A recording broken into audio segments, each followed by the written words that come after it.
Bonjour à toutes et à tous, ici Nansarua pour la quotidienne de Crypto Tuto FR du lundi 8 janvier.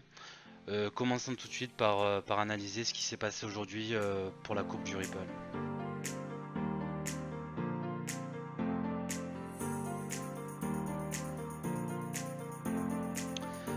Donc aujourd'hui nous avons connu une nouvelle baisse du Ripple. Lors de mes précédentes analyses, je vous indiquais que le cours pourrait chuter dans les prochaines heures, voire les prochains jours. Je ne savais pas forcément quand, mais je savais qu'il y avait une tendance baissière sur le court terme. Ces analyses, vous pouvez toujours les retrouver sur la page Facebook Ripple qui se situe dans la description. Donc je vous annonçais d'être prudent depuis vendredi soir. Je vous ai fait pas mal d'analyses ces derniers temps. Car je vois beaucoup de personnes qui annoncent des to the moon ou à la lune pour l'instant. Non, on n'y est pas encore. Euh, il faut savoir qu'on avait un support qui s'était arrêté à 2,16 dollars, donc qui était encore valide jusqu'à aujourd'hui et qui n'est plus valide suite à la cassure dans l'après-midi à 1,91$ aujourd'hui. Donc c'est notre nouveau plus bas, ce sera notre nouveau support et qui se situe voilà ici, les pointillés rouges. Et on a vu aussi que cette baisse a profité clairement à l'Ethereum en repassant devant le Ripple en termes de market cap. Donc c'est pas anodin, on a été second et là on repasse troisième. Bon, il va falloir quand même que le Ripple rebondisse, retrouve des couleurs, mais je pense qu'il devrait retrouver des couleurs lorsqu'on sera sorti de ce canal baissier de court terme. Donc vendredi et samedi dernier, je vous indiquais que le prix pourrait atteindre la zone des 1,80 à 2,15$. Voilà, c'est ce qui s'est passé aujourd'hui. On n'a pas testé vendredi, on est bien remonté, on a eu un bon rebond. Mais aujourd'hui, on a quand même cassé et on est allé à 1,91. Donc bon, pour la suite, je peux pas prédire vraiment ce qui va se passer parce que le Ripple c'est quand même quelque chose de solide. Mais on est quand même dans une tendance un peu à la baissière mais il faut pas non plus que tout le monde s'inquiète. Le cours va repartir à la hausse dans quelques temps. Donc, comme vous avez pu le constater, la majeure partie aussi des crypto-monnaies était en baisse aujourd'hui. Donc apparemment il se pourrait que ce soit attribué au fait que CoinMarketCap utilisait le cours des plateformes sud-coréennes qui étaient enfin, qui étaient bien différents de ceux que nous utilisons en Europe et dans tout le monde entier. Donc il y avait des cours qui étaient bien plus élevés sur les plateformes sud-coréennes. Donc des fois vous voyez par exemple que le Ripple était à 3,30$ alors que moi j'avais 2,80$ par exemple. Donc c'est des cours qui sont vraiment on peut pas dire que ce sont les vrais cours. Les vrais cours c'est ceux qui sont à mon avis les plus faibles. Donc les plus faibles c'est ceux que vous voyez sur ma plateforme actuellement vraiment. Le cours du Ripple est à 2,41$ et c'est le vrai cours. Donc quoi qu'il en soit, le cours du Ripple a subi une forte baisse, c'est sûr.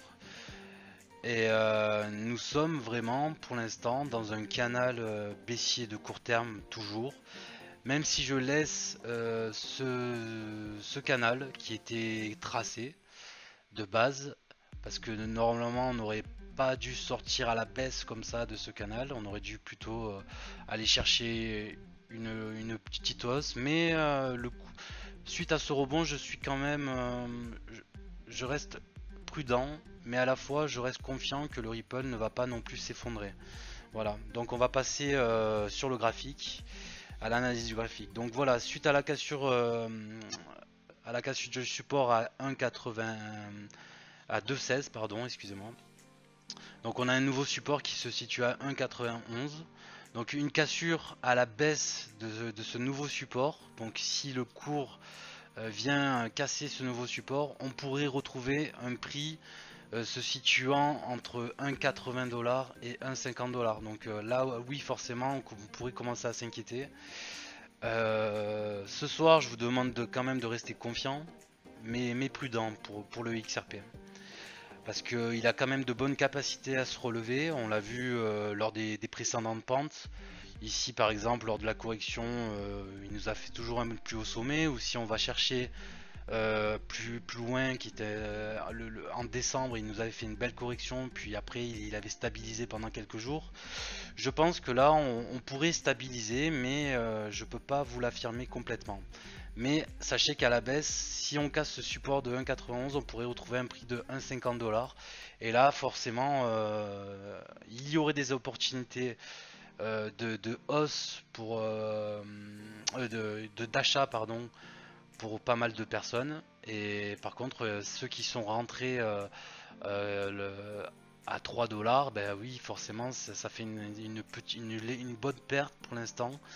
Mais je reste confiant et je pense qu'on devrait réatteindre le prix de 3 $ à 4 $ bientôt. Mais pour l'instant, on peut pas l'affirmer parce qu'il n'y a pas de signal de hausse en fait.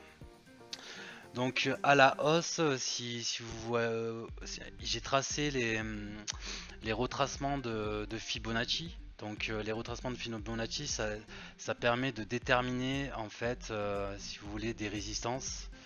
Les résistances par rapport ici à notre cours actuel.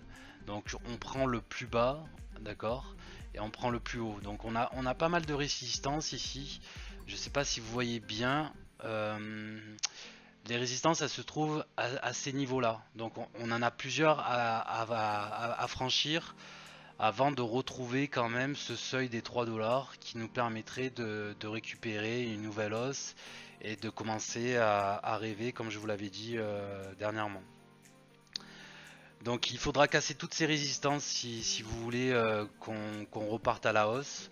Pour l'instant, c'est pas le cas. Donc on est toujours dans une baisse de court terme, et pour l'instant, tant que ce signal n'est pas rompu, c'est-à-dire que ici nous avons des moyennes mobiles à 25 périodes pour la ligne jaune, la courbe jaune, et nous avons notre moyenne mobile à 100 périodes. Donc je vais quand même enlever les retracements de Fibonacci, mais on peut voir que nos moyennes mobiles ne supportent plus le cours actuellement. Donc notre moyenne mobile qui était largement en dessous lors de la dernière montée à 25 périodes, exactement pareil pour notre moyenne mobile à 100 périodes qui supportait énormément le cours du Ripple même pendant la baisse. Donc on aurait pu se dire que c'était une correction, mais finalement on a cette moyenne mobile qui est venue se croiser ici avec son autre moyenne mobile à 25 périodes, ce qui signifie que on a un changement de tendance, et ça se traduit clairement par une baisse, et c'est ce qui s'est passé ces derniers temps. C'est pour ça que je vous annonçais depuis quelques jours qu'une baisse était envisageable, et c'est ce qui est arrivé. Donc pour l'instant, donc j'ai aucun signal mais de sûr pour vous dire que le cours va remonter. Cependant, je reste quand même prudent en vous annonçant des cours, parce que voilà, je contrôle rien, je préfère vous le dire. Mais enfin, c'est envisageable aussi que le cours puisse stagner pendant quelques jours finalement. Il pourrait stagner, je pense, peut-être une semaine, peut-être une semaine, j'en sais rien, mais pour l'instant, il n'y a aucun signal qui permette de vous dire qu'une hausse est prévue à 4 $ dans les prochaines heures. Voilà, il faudra peut-être attendre une bonne annonce, mais je pense qu'aujourd'hui, on a aussi subi ce qui s'est passé sur toutes les crypto-monnaies, c'est-à-dire qu'elles étaient toutes en baisse, donc forcément notre crypto-monnaie qui est Ripple est en baisse aussi. Si le Bitcoin est en baisse, forcément on peut pas rivaliser pour l'instant. Donc voilà. Donc on se retrouve demain soir pour une nouvelle analyse. Donc n'hésitez pas à vous abonner sur notre page Facebook, notre chaîne qui se trouve dans la description. Et je vous dis à bientôt. Allez, ciao.